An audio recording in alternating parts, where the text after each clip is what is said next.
அருமையான கர்த்தருடைய பிள்ளைகளே,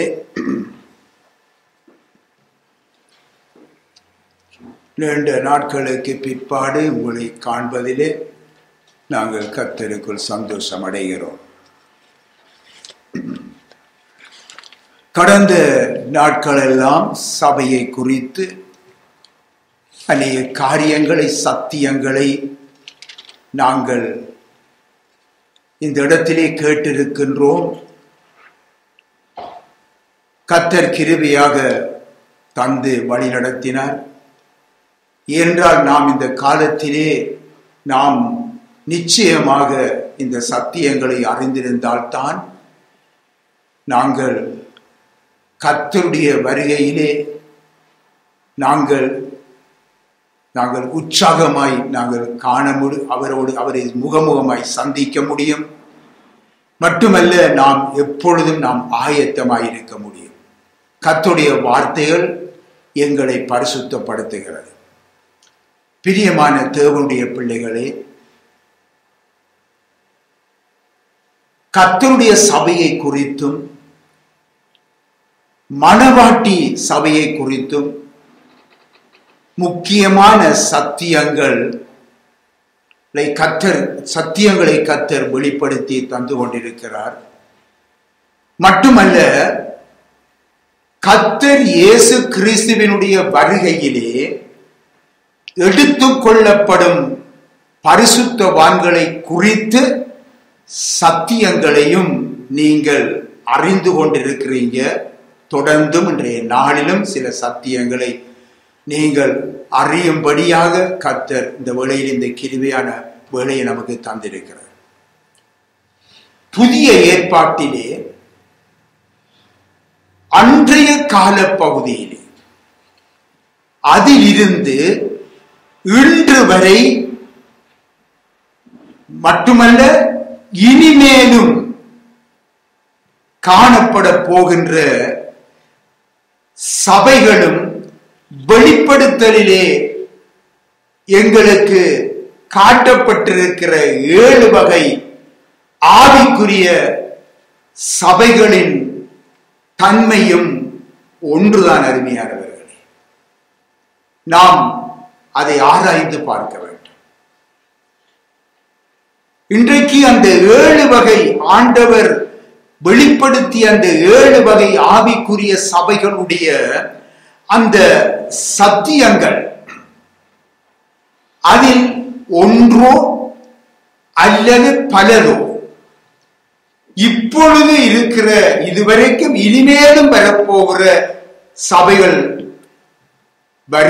வரும்படி வந்தால் அவைகளுக்கும் அது பொருத்தமாக இருப்பதிலே எந்த சந்தேகமும் இல்லை.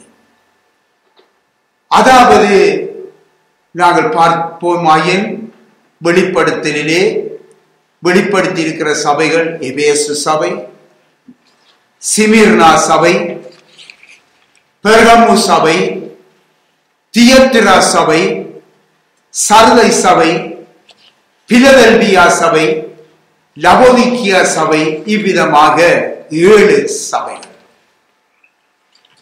இந்த 7 சபைகளிலே காணப்படுகின்ற தன்மைகள் இன்று வரை உள்ள சபைகளிலும் காணப்படத்தான் செய்கிறது. அருமையானவர்களே, இனிமேலும் சபைகள் வருக போற சபைகளிலும் காணப்படும். அதில் எந்த சந்தேகமும் இல்லை.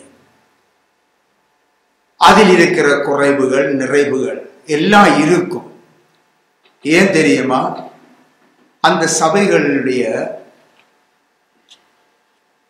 அங்கத்தவர்கள் எல்லாருமே, அந்த சபையில் இருக்கிற பிள்ளைகள் எல்லாருமே மனுஷர்கள் தான், குறைவுள்ள மனுஷர்கள் தான். இப்ப வெளிப்படுத்தலிலே காண்பிக்கப்பட்ட இந்த சபைகள் கர்த்தருடைய வருகையிலே எடுத்துக்கொள்ளப்படும் என்று வேதத்திலே எங்கும் சொல்லப்பட்டிருக்கிறதா? இப்பொழுது நான் உங்களுக்கு சுட்டி காட்டிய அந்த 7 சபைகள், அது கர்த்தருடைய வருகையிலே அது எடுத்துக்கொள்ளப்படுமா என்று எடுத்துக்கொள்ளப்படும் என்று சொல்லப்பட்டிருக்கிறதா? இல்லையே. ஆகவே அருமையானவர்களே, இன்றைய காலங்களில் இன்றைக்கு நம்முடைய சபைதான் எடுத்துக்கொள்ளப்படும் என்று ஒருவருக்கு ஒருவர் இன்றைக்கு மேன்மை பாராட்டுகிறார்கள். அது சரியல்ல. அப்படி மேன்மை பாராட்டக்கூடாது. ஏனென்றால் எல்லாம் ஒரு குறைவுள்ளதாகவே இருக்கின்றது. இந்த 7 சபை ஆண்டவர் சுட்டி காட்டிய அந்த 7 சபையின் குறைகளும் அதற்குள்ளே இருக்கத்தான் செய்கிறது. பின் ஆகவே கர்த்தர் நமக்கு தந்திருக்கின்ற சபையில அருமையானவர்களே, பாருங்கள், புருஷன் தன் தகப்பனையும் தன் தாயையும் விட்டு தன் மனைவியுடன் இசைந்திருப்பான். அந்த இசைந்திருப்பம் என்பதற்கு கடந்த வாரத்திலே நீங்கள் அழகாக சத்தியத்தை அறிந்திருக்கிறீங்க. இப்பொழுது அந்த சுருக்கத்தை தான் சொல்லுகிறேன்.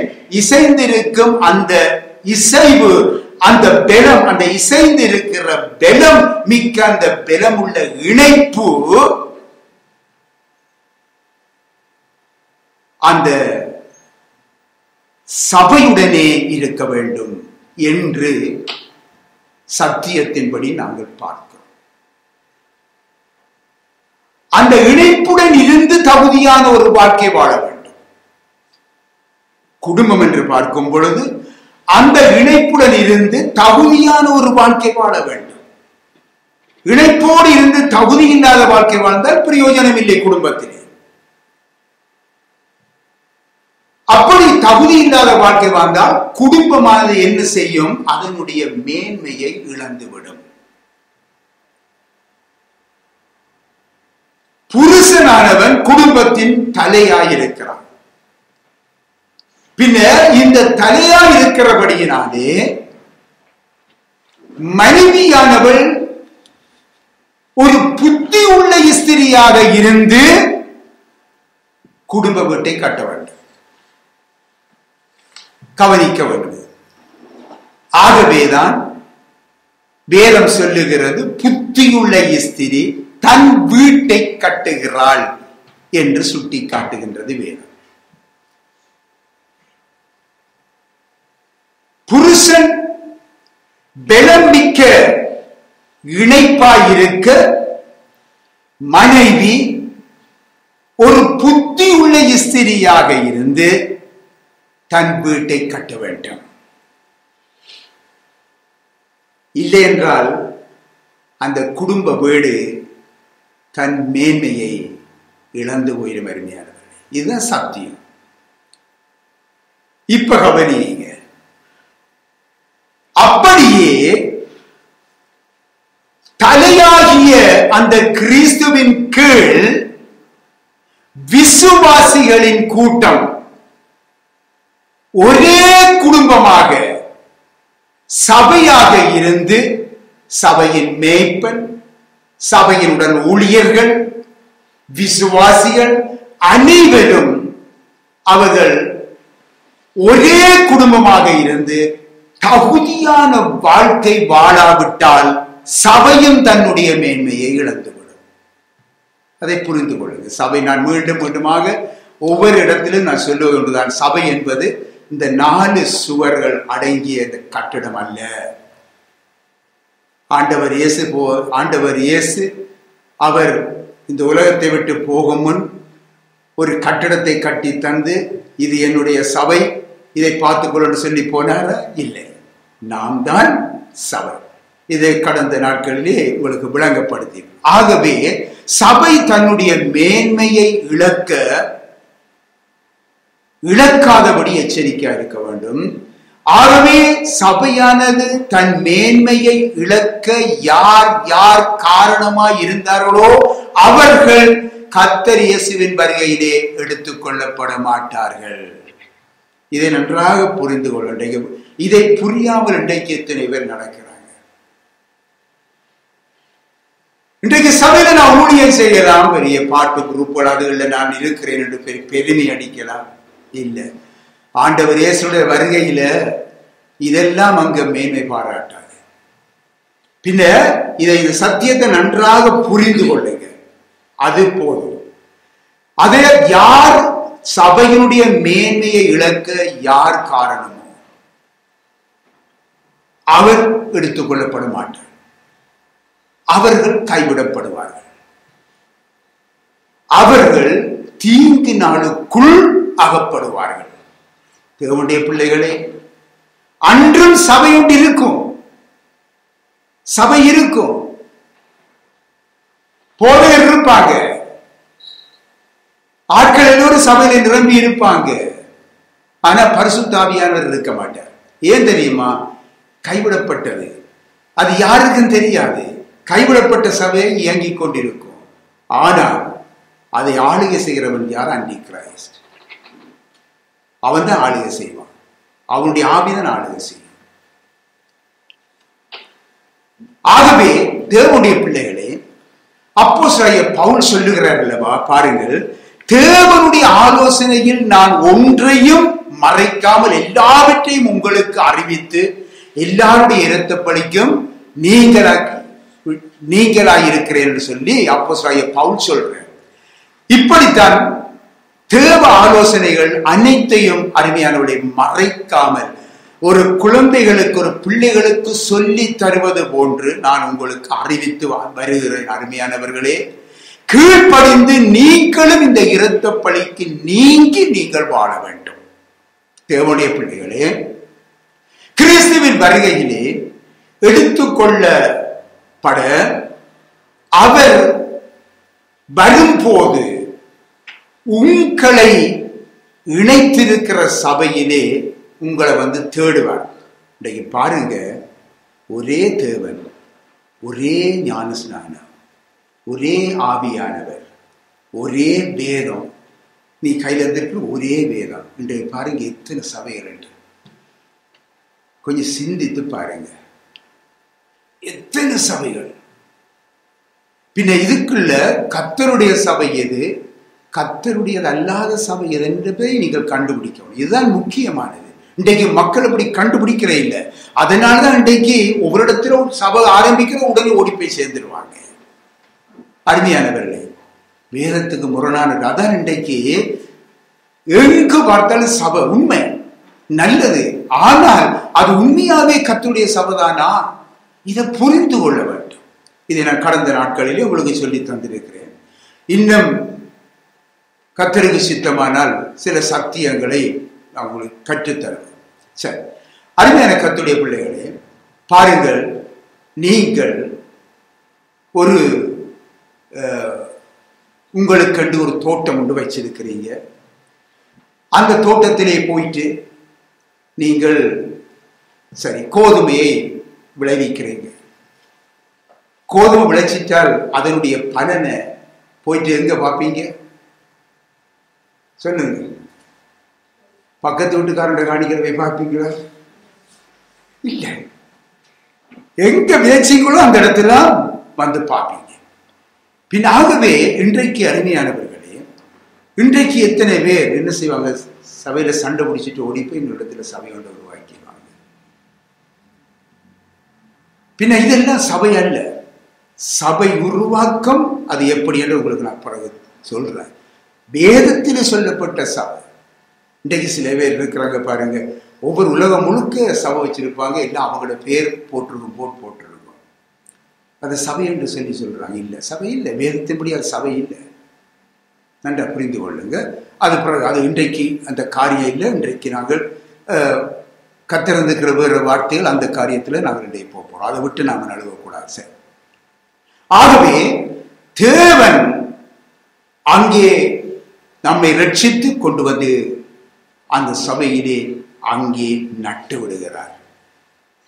பின் ஆகவே பலன் கொடுக்க வரும்பொழுது அந்த இடத்திலே வந்து நம்மை தேடுவார். பின்ன நாம் வளர்ந்து இருக்க வேண்டும், செழித்திருக்க வேண்டும். சரி, வாசிப்போம், பார்ப்போம். இந்த காலங்களில் பாருங்க, சிலர் இன்றைக்கு இப்படியான தவறுகளை செய்துவிட்டு உணர்வற்று இன்றைக்கு வாழ்ந்து கொண்டிருக்கிறாங்க. அவருடைய வாழ்க்கையில மாற்றம் இல்லை. அருமையான கர்த்தருடைய பிள்ளைகளே, ஒரு முக்கியமான ஒரு சாட்சி இந்த நேரத்தில் நாம் பகிர்ந்து கொள்ள நாம் விரும்புகிறேன். அது கர்த்தருடைய நாமம் மகிமைப்படும்படியாக. நீங்கள் எத்தனை பேர் அறிந்திருக்கிறோ தெரியாது, புதிய அறிந்திருக்கிறீர்கள், பழைய ஆட்களும் அறிந்திருக்க மாட்டீங்க. இந்த நாட்டிலே நாங்கள் எல்லோரும் வந்திருக்கின்ற புதுசு. இந்த புதுசான காலத்தில் இப்படியே நடந்து கொண்டு இருக்குது.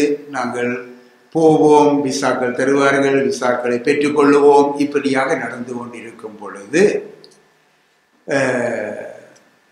சிலர் என்ன செய்வாங்க, விசாக்களை கேன்சல் பண்ணி திரும்பி நாட்டுக்கு போயிடுங்க, உங்களை இங்கே ரிஜெக்ட் பண்ணப்பட்டுட்டுது என்று சொல்லுவாங்க. இப்படியான ஒரு சூழ்நிலை அந்த காலத்தில். இங்கே வந்தால் 5 வருஷத்துக்கு வேலை செய்ய முடியாது, இப்படியான சூழ்நிலை. இந்த நாள்லாம் அப்பொழுது பாருங்க,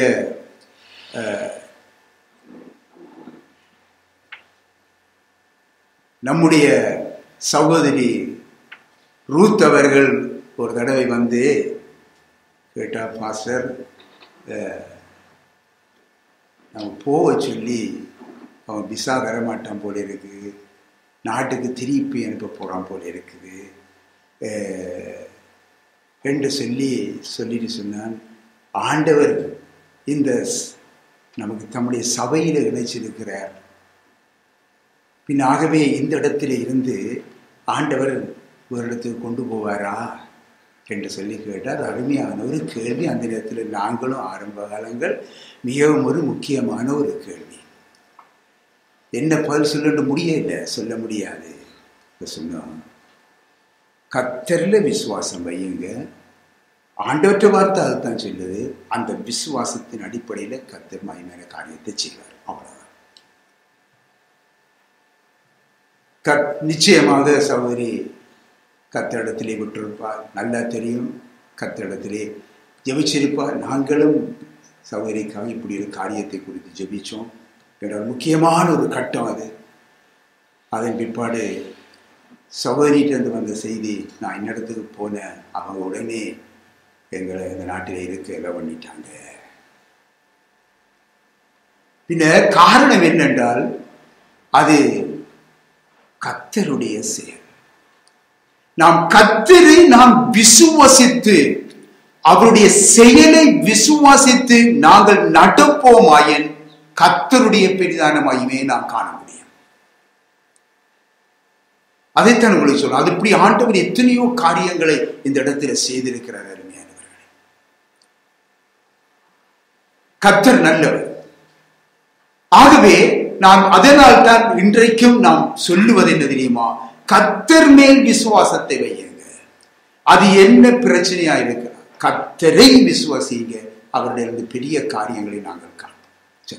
கர்த்தர் இயேசு பாருங்க, தம்முடைய இரகசிய வருகையிலே உலகமெங்கும் பரந்து கிடக்கின்ற சகல சபைகளிலும் இருந்து பலவிதமான பாசைக்காரர்கள் இருப்பாங்க, பல நிறத்தவர்கள், எல்லா இடங்களிலும் இருந்து பலவிதமான சபைகள், லட்சக்கணக்கில் இருக்கும் சபைகள். அந்த சபைகளிலே இருந்து ஒவ்வொருவரை பொறுக்குவார், ஒவ்வொருவரையும் பொறுக்கி எடுப்பார். எடுத்து என்ன செய்கிறார்? ஒரு சபையை உருவாக்குகிறார். அது யாருக்கும் தெரியாது. நீங்கள் கடந்த வார செய்தியை நீங்க கேட்டீங்கன்றால் உங்களுக்கு விளங்கும். அவள் கற்ப வேதனை சுமந்து கொண்டு பிள்ளை பெறும்படியாக வேதனைப்பட்டுக் கொண்டே இருக்கிறார். அந்த தாயை யாருமே எண்ணி பார்ப்பது இல்லை. அந்த தாய் யார்? சபை, நம்முடைய சபை, ஒவ்வொருடைய சபையும். பின்ன அந்த சபையை அவர் உருவாக்குவார். அந்த சபை எது தெரியுமா? அப்போஸ்தலனாகிய பவுல் 7 விதமான சபைகளை சொல்லி இருக்கிறார். உங்களுக்கு தெரியும் என்ன தெரியுமா?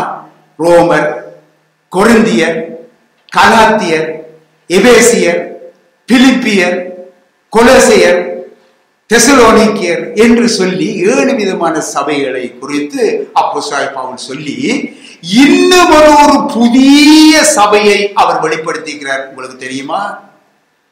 அது மனுஷனுடைய கண்களுக்கு தெரியாது. இது நம் நடுவில் தான் இருக்குது. அந்த சபை நம் நடுவில் தான் இருக்கிறது. ஆனால் நமக்கு தெரியாது. அது தெரியாது இருக்கிறது. உலகமும் அதை காணாமல் தான் இருக்கிறது. அதன் பெயரை மாத்திரம் அப்போஸ்தலனாகிய பவுல் சொல்லுகிறார். என்ன தெரியுமா? எபிரேயர் 12ஆம் அதிகாரத்திலே 23வது வசனத்தில் அதை வெளிப்படுத்தி வாசித்து பாருங்க. அதாவது பரலோகத்தில் பேர் எழுதி இருக்கிற முதற்பேறானவர்களின் சர்வ சங்கமாகிய சபை என்று சொல்லி அதுக்கு பேர். இது யாருக்கும் தெரியாது. இதைத்தான் பெறுவதற்கு கற்ப வேதனைப்பட்டுக் கொண்டிருக்கிறாள் அந்த தாயானவள், அதாவது இந்த சபை. அருமையானவர்களே, இது ஒரு இரகசியம் என்று அப்போஸ்தலனாகிய பவுல் சொல்லுகின்றார். இது கர்த்தர் இயேசுவின் இரகசிய வருகையிலே ஒரு நிமிஷத்திலே, ஒரு இமைப்பொழுதிலே உருவாக்கப்படும், அது எடுத்துக்கொள்ளப்படும். இதுவே மணவாட்டி சபை. நன்றாக புரிந்து கொள்ளுங்கள். கைவிடப்படும் சபையார் மிகவும் பரிதாப நிலையை அவர்கள் அடைவார்கள். அந்தி கிறிஸ்துவின் ஆளுகைக்குள்ளே அவர்கள் செல்லுவார்கள். இப்போ வாசிங்க எபேசியரிலே 5ஆம் அதிகாரம் 26-27 வாசிங்க. தாம் அதை திருவசனத்தை கொண்டு தண்ணீர் முழுக்கினால் சுத்திகரித்து பரிசுத்தமாக்குறதுக்கும் கரைதிரை முதலானவைகள் ஒன்றும் இல்லாமல் பரிசுத்தமும் பிழையற்றதுமான மகிமை உள்ள சபையாக அதை தமக்கு முன் நிறுத்திக் கொள்வதற்கு தம்மை தாமே அதற்காக ஒப்பு கொடுத்தார். அதற்காகத்தான் அவர் நமக்காக சிலுவையிலே பலியானார். பின்ன கரை திரை முதலானவைகள் ஒன்றும் இல்லாமல் பரிசுத்தமும் பிழையற்றதுமான மகிமையுள்ள சபை. நன்றாக விளங்கிக் கொள்ளுங்க அருமையானவர்களே. இந்த உலகத்தில் எங்கேயாவது இந்த இப்படியான சபையை காண முடியுமா? யோசிச்சு பாருங்க. சரி, நம்முடைய சபை எடுத்துக்கொள்ள நம்ம காண முடியுமா? இல்லை, இல்லை. எத்தனை தலைமுறைகள் கடந்து சென்றாலும் இப்படிப்பட்ட சபையை காண முடியாது. உலகம் முழுவதிலும் உள்ள அந்த சகல பாசைக்காரர்கள், சபை பலவிதமான நிறத்தவர்கள் அவர்களுடைய சபைகளில் இருந்து பொறுக்கி பொறுக்கி பொறுக்கி எடுக்கப்பட்ட அந்த பரிசுத்தவான்களை கொண்டதாகவே கிறிஸ்துவின் மணவாட்டி சபை காணப்படும். இதை புரிந்து கொள்ளுங்கள். கடந்த வாரத்திலே தேவதூதிலே இதை சுட்டி காட்டியிருக்கிறேன். உத்தமி அவள் ஒருத்தியே என்று சொல்லி, உத்தமி அவள் ஒருத்தியே, அதைத்தான் தாய் பெற்றெடுப்பாள். அகஸ்வேரு ராஜா பட்டத்து ராணியாக அவருக்கு பட்டத்து ராணியாக பலர் அழைக்கப்பட்டார்கள். பாருங்க, அநேகர் அழைக்கப்பட்டார்கள். ஆனால் தெரிந்து கொள்ளப்பட்டது யார்? எஸ்தர். தெரிந்து கொள்ளப்பட்டது எஸ்தர் ஒருத்தி. பின்னாகவே நன்றாக தெரிந்து கொள்ளுங்க தேவ பிள்ளைகளே, ஜெயம் கொண்டவர்களின் சிறு கூட்டமே கிறிஸ்துவின் மணவாட்டி. ஒருவர் இந்த சபையில் அல்ல, இந்த கிறிஸ்துவின் மணவாட்டி சபையிலே அங்கம் வகிக்க வேண்டுமானால் அவன் கிறிஸ்துவின் இரத்தத்தினாலே முதலாவது கழுவப்பட்டவனாயிருக்க வேண்டும். பாவ மன்னிப்பை அவன் பெற்றவனாக அவன் இருக்க வேண்டும். அடிமையானவர்கள் நன்றாக விளங்கிக் கொள்ளுங்கள். அதாவது சொல்ல போனால் இன்னுமாக மறுபடியும் பிறந்திருக்க வேண்டும். இதன் மூலமே அவன் பரலோக ராஜ்யத்தை காண முடியும். பின்பு அவன் என்ன செய்கிறான்? ஜலத்தினாலும் ஆவியினாலும் அவன் பிறக்க வேண்டும். அதாவது தண்ணீர் முழுக்கு ஞான ஸ்நானத்தை பெற்று பரிசுத்த ஆவியானவருடைய ஆளுகையை அவன் பெற்றுக்கொள்ள வேண்டும். பரிசுத்த ஆவியின் அபிஷேகத்தினால் அவன் நிறைந்திருக்க வேண்டும். நின்று அதாவது ஆண்டவர் இயேசு கிறிஸ்துவின் கட்டளைக்கு அது கீழ்ப்படிந்து விட வேண்டும். இது சுருக்கமாக சொல்லுவது, கட்டளை கீழ்ப்படிய. அப்பொழுதுதான் பரிசுத்த ஆவியானவர் அவனை வந்து இறங்கி அவனை ஆளுகை செய்வார், அவனை நடத்துவார். இப்பொழுது அவன் என்ன செய்கிறான்? பரலோக பிரஜையாக மாறுகிறான். அதன் பின்பு பரிசுத்த ஆவியானவருடைய வழிநடத்தலுக்கு தன்னை ஒப்பு கொடுத்து அவன் வாழ வேண்டும். இனி பாருங்க, தன்னுடைய சிந்தனையின்படி அல்ல, கிறிஸ்துவின் சிந்தையின்படியே அவன் என்ன செய்கிறான்? நடக்க தொடங்குகிறான். பின்பு கிறிஸ்துவானவர் இந்த பூமியிலே அதாவது இந்த பூமியிலே சபையிலே அவனை கொண்டு போய் சேர்க்கிறார். அங்கே கிறிஸ்துவையே தலையாக கொண்டு கிறிஸ்துவின் அவயவங்களாக அவன் காணப்படுகின்றான். இப்பொழுது அருமையானவர்களே, நாம் எல்லோருக்கும் தலை கிறிஸ்து. நாம் எல்லோருக்கும் தலை கிறிஸ்து. பின்னாகவே நாங்கள் முதல் பார்த்தோம் பாருங்கள்,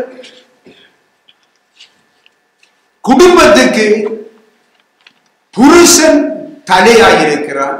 அந்த தலையின் கீழ் குடும்பம் கட்டப்படுகின்றது. அதே மாதிரியாக சபை கிறிஸ்துவின் தலையாய் இருக்கும் பொழுது நாம் எல்லோரும் அங்கங்களாக, அவயவங்களாக நாங்கள் சபையாக கட்டப்படுகிறோம். பிதாவோடும் அவருடைய குமாரனாய கிறிஸ்துவோடும் அங்கே ஐக்கியமாய் நாம் இருக்க வேண்டும். இதுதான் முக்கியம். பாருங்கள் அருமையானவர்களே, கர்த்தர் தன்னை இணைத்துக் கொண்ட சபையின் உறுதியான ஐக்கியத்திலே நாம் இருந்து கிறிஸ்துவின் வருகைக்காக ஆயத்தப்படுத்த வேண்டும். இதுதான் நம்முடைய வேலை. பின்னர் மணவாட்டி சபையிலே இவ்விதமாக இருந்து நாம் அந்த சபையாக நாம் ஆயத்தமாய் இருக்கும் பொழுது மணவாட்டி சபையாக கர்த்தர் நம்மை காணுகிறார். அதாவது புத்தி உள்ள கன்னிகையாக காணப்பட வேண்டும். இதுதான் ஆயத்த நிலை. ஆதி ஆகமத்திலே ஏனோக்கு என்ற தேவ மனுஷனை நீங்க அறிந்திருப்பீங்க. ஏனோக்கு அவன் இந்த பூமியிலே வாழ்ந்து கொண்டிருந்த பொழுது மரணத்தை காணாமல் அவன் பரலோகத்துக்கு எடுத்துக் கொள்ளப்பட்டானாம். நீங்கள் வாசித்து பார்த்திருப்பீர்கள். இந்த வாக்குறுதியை தேவனிடத்திலே இருந்து பெற்றுக் கொண்டார். யார்? இந்த ஏனோக்கு. உன்னை நான் மரணத்தை காணாமல் நான் உன்னை எடுத்துக் கொள்ளுவேன். பின்னர் அதன் பிற்பாடு அவர் என்ன செய்தார்? இந்த வார்த்தை தேவனை காணவில்லை, அவர் கண்டால் காணவில்லை. ஆனால் அவருடைய சத்தத்தை, அவருடைய வார்த்தையை விசுவசித்தார். நான் மரிக்காமல் பரலோகத்துக்கு எடுத்துக்கொள்ளப்படுவேன். பின்னர் அவர் எத்தனை வருஷமாக விசுவாசித்தார்? எத்தனை வருஷமாக விசுவாசித்துக் கொண்டிருந்தார்? 300 வருஷம். நாங்கள் கொஞ்ச நாளிலேயே விசுவாசத்துல தவறி போறோம். என்ன சொன்னாரே உண்டை காண இல்லை. 300 வருஷம் இந்த ஏனோக்கு இந்த வார்த்தையை விசுவாசித்ததினாலே அவர் கர்த்தரோடு நெருங்கி வாழ்ந்து கொண்டிருந்தார். அவர் குடும்பம், மனைவி, பிள்ளைகள் எல்லாம் இருந்தது. ஆனால் வேதம் அதை குறித்து சொல்லவில்லை. ஏனோக்கு கர்த்தரோடு நெருங்கி வாழ்ந்து கொண்டிருந்தார். அந்த நேரத்திலே பிள்ளைகளை பெற்றார், குடும்பத்துக்காக உழைத்தார். ஆனாலும் அந்த விசுவாசத்தை பற்றி கொண்டே வாழ்ந்து கொண்டிருந்தார். தேவனுக்கு பிரியமானவன் என்ற சாட்சியம் பெற்றுட்டார். பாருங்க, தேவனும் இன்றைக்கு தாம் வாக்களித்தபடியே ஏனோக்கை மரணத்தை காணாமல் அவர் எடுத்துக்கொண்டார். கவனிங்க அருமையான கர்த்தருடைய பிள்ளைகளே, ஏனோக்கு தேவனோடு நல்ல உறவை வைத்திருந்தார். அவர் எடுத்துக் கொள்ளப்பட்டார். மனைவியையோ பிள்ளைகளையோ குறித்து நமக்கு தெரியாது. ஆனால் அவர் தன்னுடைய இருப்பை காத்துக் கொண்டார். விசுவாச வாழ்க்கை தேவனை பிரியப்படுத்துகிற அருமையானவர்களே, நம்முடைய விசுவாச வாழ்க்கை தான் தேவனை பிரியப்படுத்துகிறது. வேறு எதுவுமே அவரை பிரியப்படுத்தாது. நாங்கள் என்னதான் செய்யலாம், அவருக்கு நம்முடைய சொத்து பத்தி நாம் வித்து கூட நாம் அவருக்கு கொடுக்கலாம். அருமையானவர்களே, விசுவாச வாழ்க்கையை தான் முதலாவது அவரை பிரிய. மற்றதெல்லாம் அவருக்கு செய்ய வேண்டிய காரியங்களை நாங்கள் மனம் வந்து செய்கிறோம், அவ்வளவுதான். நம்முடைய வாழ்க்கை விசுவாச வாழ்க்கையிலே உறுதியாக இருக்க வேண்டும். ஆகவே இப்பொழுது நம்மை ஆராய்ந்து பார்க்கும் அருமையானவர்களே, நம்முடைய வாழ்க்கை தேவனை பிரியப்படுத்துகிறதா? அன்று ஏனோக்கை அங்கே வழிநடத்த யாரும் போதகர்கள் இருந்தாங்களா? இல்லையே. அல்லது பல பிரசங்கங்களை அவர் கேட்டாரா? இல்லையே. அல்லது வேதம் என்ற ஒரு சட்டம் அவருக்கு கொடுக்கப்பட்டிருந்ததா? இல்லையே. அப்படி இருந்தும் அருமையானவர்களே, அவர் சாக்கு போக்கு சொல்ல அநேக காரணங்கள் இருந்தது. எனக்கு தெரியாது, எனக்கு ஒரு போதகர் இல்லை, நடத்துறதுக்கு ஒருவர் இல்லை என்றெல்லாம் ஒரு சாக்கு போக்கு இருந்தது. ஆனால் அவர் ஆண்டவருடைய வார்த்தையை விசுவசித்து அவரோடு உறவாடினார் என்றுதான் வேதம் சொல்லுகிறது. இன்று நாமும் கூட எடுத்துக்கொள்ளப்படுவோம் என்ற வாக்குத்தத்தத்தை பெற்றிருக்கிறோம் அல்லவா? நாம் எல்லோரும் அந்த வாக்குத்தத்தை பெற்றிருக்கிறோம். பின்னர் நம்மை வழிநடத்த சபையை கற்று தந்திருக்கிறார். மேய்ப்பனை நியமிக்க ஒரு கண்காணியை நியமித்திருக்கிறார். பல பிரசங்கங்கள் மூலமாக பேசி நம்மை நாம் நடக்கும் வழியினை எங்களுக்கு காண்பித்துக் கொண்டே இருக்கிறார். இப்பொழுது பாருங்கள், இந்த நிலையிலே உங்கள் விசுவாசம் எப்படி இருக்கிறது? நாங்கள் யோசிச்சு பார்ப்போம். நாம தான் ஆராய்ந்து பார்ப்போம். நம்முடைய சபை ஐக்கியம் எப்படி இருக்கிறது? ஆராய்ந்து பார்ப்போம். நம்முடைய ஆண்டவரோடு உறவு எப்படி இருக்கிறது? ஆராய்ந்து பார்ப்போம். நம்முடைய ஜெப ஜீவியம் எப்படி இருக்கிறது? நாம் ஆராய்ந்து பார்ப்போம். நம்முடைய ஜெபத்துக்கு ஆண்டவரோடு உறவு கொள்ளுவதற்கு நாங்கள் எங்களுடைய நேரங்களை ஒதுக்கி வைத்திருக்கிறோமா? எப்படி இருக்கிறது? எங்களுடைய தனிப்பட்ட ஜீவியம் எப்படி இருக்கிறது? எங்களுடைய வேத வாசிப்பு எப்படி இருக்கிறது? தியானம் எப்படி இருக்கிறது? எல்லாவற்றையும் உத்தமமும் உண்மையுமான வாழ்க்கை நமக்குள்ளே இருக்கிறதா? எல்லாம் நாம் ஆராய்ந்து பார்ப்போம் அருமையானவர்களே. இதெல்லாம் நாம் ஆராய்ந்து பார்க்க வேண்டியவர்களாய் இருக்கிறோம். அதற்குத்தான் நமக்கு சபையை கத்தர் வந்திருக்கிறார். ஏழைகள், எளியவர்கள், திக்கற்றவர்களை குறித்தான நற்செயல்கள் நமக்கு எப்படி இருக்கிறது? உற்சாகமாக உதாரத்துவமாக கத்தர் கொடுப்பதிலே நம்முடைய நிலைமை எப்படி இருக்கிறது? அடுத்தது, பரிசுத்த ஆவியானவருக்கு நாங்கள் கீழ்ப்படிந்து நடக்கிறதிலே, உற்சாகமாக கீழ்ப்படிந்து நடக்கிறதிலே நம்முடைய அர்ப்பணிப்பு எப்படி இருக்கிறது? அருமையானவர்களே, நம்முடைய வாழ்க்கையிலே பலவித சாக்கு போக்கள் வருது. எல்லாத்தையும் தூக்கி வீசி விடுவோம். இப்பொழுது நம்மை ஆராய்ந்து பார்ப்போம். தேவனுடைய பிள்ளைகளே, சபையானது ஏதோ தொழுகைக்கும் ஏதோ ஒரு சுவிசேஷ வேலைக்கும் பரிசுத்தவான்கள் சீர்பொருந்துவதற்குமாக ஏற்படுத்தப்பட்டது. புரிந்து கொள்ளுங்கள். தொழுகைக்கு சுவிசேஷ வேலைகள் ஓடி ஓடி ஓடி பலவிதமான முறையிலே சுவிசேஷங்கள் சொல்லுவதற்கும் பரிசுத்தவான்கள் சீர்பொருந்தப்படுவதற்கும் ஏற்படுத்தப்பட்டதுதான் சபை. இன்றைக்கு இதையெல்லாம் சபை மறந்து அந்த கூட்டம் இந்த கூட்டம் காணிக்கை தசபாகம் இன்னுமாக வேற கட்டிடங்களுக்கு நிதி திரட்டுறது, கட்டிடம் கட்டுறது, காணி வாங்குறது, விழா எடுக்கிறது, அந்த விழா இந்த விழா, அந்த நிகழ்ச்சி இந்த நிகழ்ச்சி, இன்னுமாக நாங்கள் எல்லோருமா சேர்ந்து அங்க சுற்றுலா செல்லுவோம், அங்க போவோம், இங்க போவோம், புசித்து குடித்து இப்படி எல்லாம் பொழுதை போக்குகிற இடமாக இன்றைக்கு சபை மாறி இருக்கிறது. அநேக இடங்கள்ல சபைகள் இப்படித்தான் மாறிக்கொண்டிருக்கிறது. அருமையானவர்களே, இதுக்கெல்லாம் உலகத்தில் இடங்கள் இருக்கு. உலகம் செய்யுது, அது எங்களுக்கு பிரச்சனை இல்லை. ஆனால் நாமும் உலகத்தையும் தேவனையும் நேசிக்கிறவர்களாக இருக்கக்கூடாது. இரண்டு எஜமான்களுக்கு ஊழியம் செய்யக்கூடாது. உங்கள் எஜமான் யார்? உலகமா தேவனா? எனக்கு அருமையான கர்த்தருடைய பிள்ளைகளே, தேவ பிள்ளைகள் ஒவ்வொருவரும் இன்றைக்கே நீங்கள் இந்த நிமிஷமே நீங்கள் தீர்மானிக்க வேண்டும். உங்கள் சபை எந்த எஜமானை பற்றி கொண்டிருக்கிறது என்று ஆராய்ந்து பாருங்க. உங்களுடைய சபையானது இந்த உலகமாகிய எஜமானைத்தான் பற்றி கொண்டு நடக்கிறதா? அருமையானவர்களே, அந்த சபையை விட்டு உடனடியாக விலகுங்க. அதான் உங்களுக்கு சொல்லுகிற காரியம், ஆலோசனை. இந்த தேவ சத்தத்தை கேட்டுக்கொண்டிருக்கிற தேவ பிள்ளைகளே, நீங்கள் எங்கே இருந்தாலும் யாரா இருந்தாலும் உங்களுடைய சபையை ஆராய்ந்து பார்க்க வேண்டியது அவசியம். இந்த காலம் மிக மோசமான காலம். சபைகள் உலகத்துக்குள்ளே உலகமே சபையாக நடந்து கொண்டிருக்கிறது.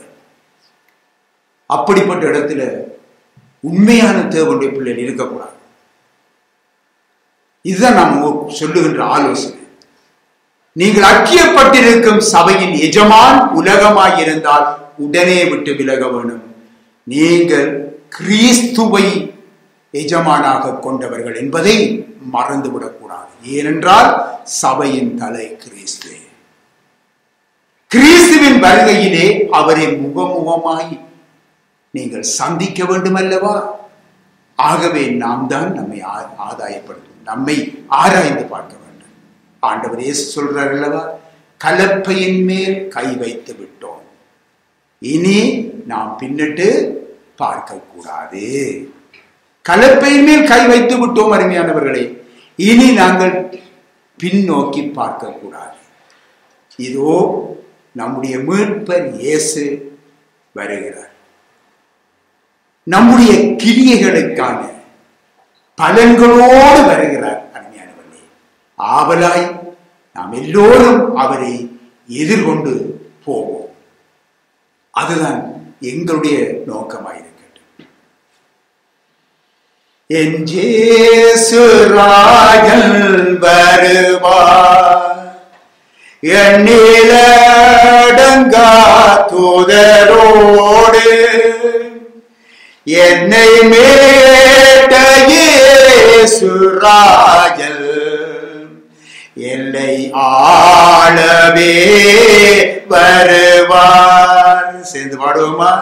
என் இயேசு ராஜன் வருவார், எண்ணிலடங்கா தூதரோடு என்னை மீட்ட இயேசு ராஜன் என்னை ஆளவே வருவார். கர்த்தருக்கு மகிமை உண்டாவதாக. கர்த்தர் உங்களை ஆசீர்வதிப்பாராக. ஆமென்.